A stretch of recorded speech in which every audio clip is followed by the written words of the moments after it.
କଳାହାଣ୍ଡି ଜିଲ୍ଲାର ପର୍ଯ୍ୟଟନସ୍ଥଳୀ ଧବଳେଶ୍ୱର ଶିବ ମନ୍ଦିର ବେଲଖଣ୍ଡି, ଯାହାର 5ମ ଖ୍ରୀଷ୍ଟାବ୍ଦରୁ 10ମ ଖ୍ରୀଷ୍ଟାବ୍ଦ ଭିତରେ ଐତିହାସିକଙ୍କ ମତ ଅନୁସାରେ ସର୍ବପ୍ରାଚୀନ ମନ୍ଦିର ଧବଳେଶ୍ୱର ଶିବ ମନ୍ଦିର ବେଲଖଣ୍ଡି ନିର୍ମାଣ ହୋଇଥିଲା। ନିର୍ମାତାଙ୍କ ନାମ ରାଷ୍ଟ୍ରକୂଟ ଓ ସମବଂଶୀ ରାଜା ମାନଙ୍କ ଦ୍ୱାରା ଐତିହାସିକ ମତ ଅନୁସାରେ ହୋଇଅଛି। ପୁନରୁଦ୍ଧାର ସମୟ 1874-75 ମସିହାରେ ରାଜିମ ସଭାରପୁର ସେଭିର ନାରାୟଣ ସେଣ୍ଟ୍ରାଲ ପ୍ରୋଭିନ୍ସର ଖର୍ଚ୍ଚ ଇଂରେଜ ଅଫିସର ଜେ.ଡି. ବେପଲାମଙ୍କ ରିପୋର୍ଟ ଅନୁସାରେ ହୋଇଥିଲା। ନିକଟ ଅଞ୍ଚଳରେ ପାହାଡ଼ ଦେଖାଯାଉ ନଥିବା ସତ୍ତ୍ୱେ ପଥର ମୂର୍ତ୍ତି, ପଥର କାରୁକାର୍ଯ୍ୟ, ପଥର ଶିଳାଲିପି ପାଇଁ ପ୍ରସିଦ୍ଧ ହୋଇପାରିଛି ଧବଳେଶ୍ୱର ମନ୍ଦିର ବେଲଖଣ୍ଡି।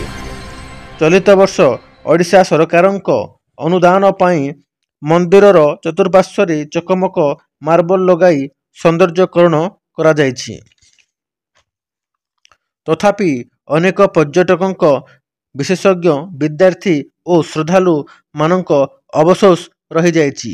କାରଣ ଭଙ୍ଗାମୂର୍ତ୍ତି, ଶିଳାଲେଖା କାରୁକାର୍ଯ୍ୟକୁ ମନ୍ଦିରର ପାଚେରୀ ଭିତରେ ସାଇତି ନ ରଖି ବାହାରେ ରଖାଯାଇଛି।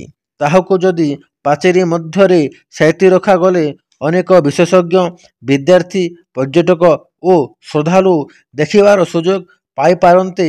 ତେଣୁ ମନ୍ଦିର ପ୍ରଶାସକଙ୍କୁ ଅନୁରୋଧ କରିଛନ୍ତି। ସରକାରଙ୍କର ଅନୁଦାନ କ୍ରମେ ବେଲଖଣ୍ଡି ଶୈବ ମନ୍ଦିରରେ ଯେଉଁ କାରୁକାର୍ଯ୍ୟ ହୋଇଛି ସେଇଟା ସୌନ୍ଦର୍ଯ୍ୟପୂର୍ଣ୍ଣ କଥା, କିନ୍ତୁ ଦୁର୍ଭାଗ୍ୟର କଥା ଯେ ଐତିହାସିକ ଯେଉଁ କିମ୍ବଦନ୍ତୀ ଆଗେ କାରିଗର ମାନେ ନିର୍ମାଣ କରିଥିଲେ ସେ ସବୁକୁ ସଂଗ୍ରହ କରି ରଖିବା ସ୍ଥଳରେ ଏପଟେ ସେପଟେ ଫିଙ୍ଗି ଦେଇ ନଷ୍ଟ କରି ଦେଇଛନ୍ତି, ଯାହାକି ହିନ୍ଦୁ ସଂସ୍କୃତି ପ୍ରତି ଧୋକା ଦେଲା ଭଳିଆ ପରିମନେ ହୁଏ।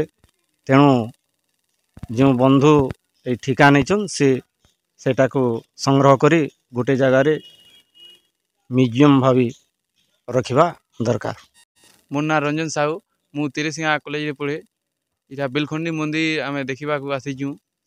ଯେନ୍ ଆମର ମନ୍ଦିରଟା ମାର୍ବଲ ଫାର୍ବଲ ଲାଗିଛି, ଯେହେତୁ ଭଲ ଦିଶୁଛି। ବାକି ଏଇଟା ପୁରାତନ ମୂର୍ତ୍ତି ଗୁଡ଼ିକ ଭଙ୍ଗାଟା ଯେହେତୁ ଫିକି ଦେଇଛନ୍, ସେଥିର୍ଲାଗି ଆମେ ବହୁତ ଟିକେ ଭଲ ନି ଲାଗ୍ଲା। ଯେହେତୁ ପୁରାତନ ମୂର୍ତ୍ତି ଭଙ୍ଗା ଟୁଟା ହେଲେ ବି ଗୋଟେ ମୂର୍ତ୍ତି ନା, ସେଥିପାଇଁ ମୂର୍ତ୍ତିଟା ଗୋଟେ ପାଖରେ ରଖିଥିଲେ ଗୋଟେ ଜାଗାକେ ସୁନ୍ଦର ଦିଶିତା।